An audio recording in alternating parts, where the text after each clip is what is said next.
Halo semuanya, saya Nina dari Indonesia. Jadi sebelum berbicara tentang sampah plastik impor, saya ingin mengajukan sebuah pertanyaan. Apakah Anda tahu apa yang akan terjadi dengan sampah Anda setelah Anda membuangnya ke tempat sampah? Anda tidak tahu? Biarkan saya beritahu. Agar sampah Anda bisa berakhir, dibuang dan dibakar di halaman depan, masyarakat di Desa Bangla, sebuah desa yang terletak 20 menit dari rumah saya di Jawa Timur, Indonesia. Seperti yang Anda lihat di video, sampah plastik diselundupkan di dalam kiriman gulungan kertas yang diimpor oleh pabrik kertas Indonesia. Setiap tahun, Indonesia mengimpor lebih dari 3 juta ton limbah untuk industri kertas dalam negeri. Itu dapat menghasilkan hingga 900.000 ton setelah dari 30 kontaminan termasuk plastik yang tidak dapat didaur ulang.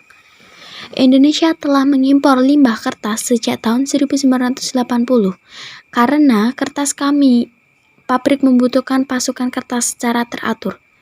Limbah kertas domestik tidak dapat memenuhi permintaan karena kurangnya sistem pengumpulan limbah dan kami tidak memiliki kebijakan pemisahan limbah.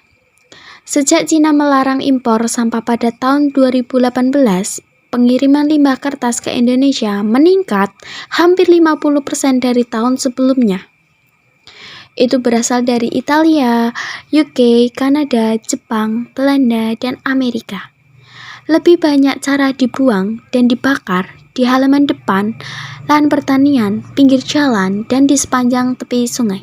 Orang di Bangladesh mengumpulkan dan memilah sampah plastik yang dapat didaur ulang dan menjualnya ke pabrik daur ulang plastik.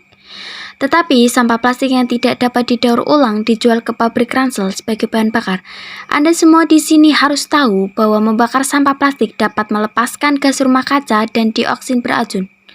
Tapi orang-orang di sana tidak tahu efek berbahaya dari pembakaran plastik, jadi mereka terus membakarnya. Dioksin beracun akan jatuh ke tanah di mana ayam akan memakannya.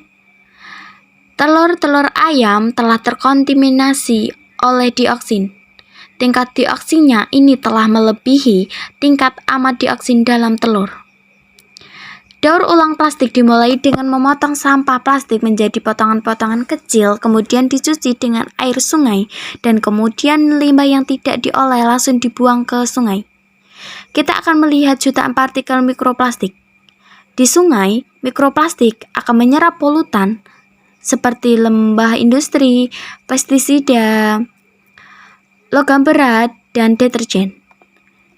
Ikan di sungai memakan plankton yang berukuran sama dengan mikroplastik. 80% ikan di sungai berantas menelan mikroplastik di perutnya.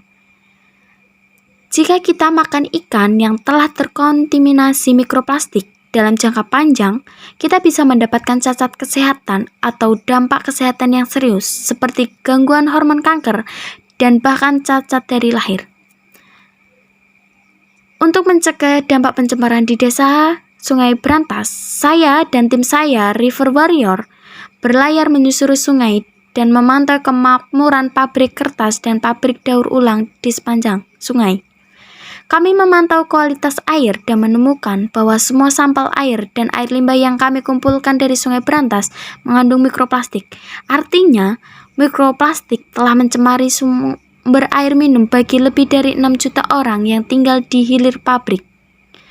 Indonesia kekurangan layanan pengolahan sampah yang layak. 60% sampah dari rumah tangga tidak dikelola dengan baik. Masih banyak masyarakat yang membuang sampahnya ke sungai dan tidak pernah peduli bahwa hal tersebut akan mencemari lingkungan.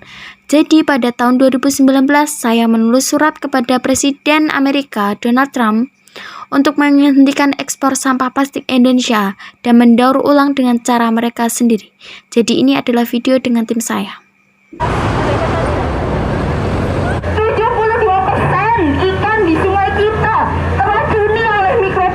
Amerika Serikat sudah berpuluh-puluhan tahun telah mengekspor sampah plastiknya ke Indonesia.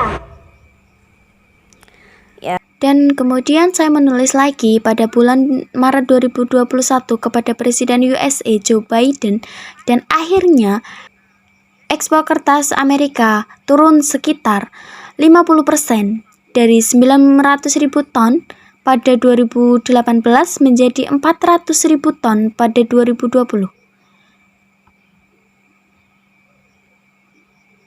Belanda dan negara maju lainnya memiliki fasilitas yang lebih baik untuk mendaur ulang sampah plastik. Tolong jangan tambahkan lagi masalah sampah ke Indonesia. Daur ulang adalah kotor dan mahal.